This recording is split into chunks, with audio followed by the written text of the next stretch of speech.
পাঁচজন ছেলে একটি দৌড়ে অংশগ্রহণ করেছিল, ভালো কথা।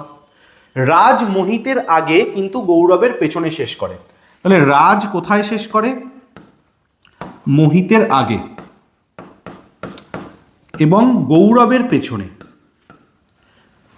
ঠিক আগের মতো করেই যে আগে শেষ করছে তাকে ওপরে লিখবো, যে পরে শেষ করছে তাকে পিছনে লিখবো। কি হয়েছে দেখো, রাজ মোহিতের আগে শেষ করেছে, তাই আমি মোহিতের আগে রাজকে লিখলাম, এবং গৌরবের পেছনে শেষ করেছে।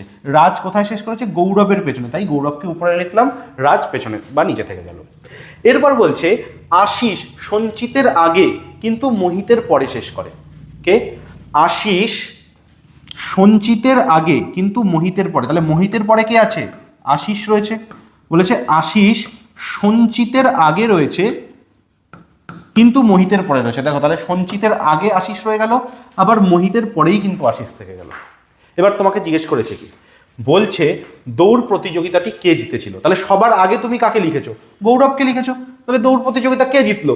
গৌরবই তো জিতলো, তাই না? একদম ঝপঝপ করে বি আনসার বেরিয়ে গেল তোমাদের।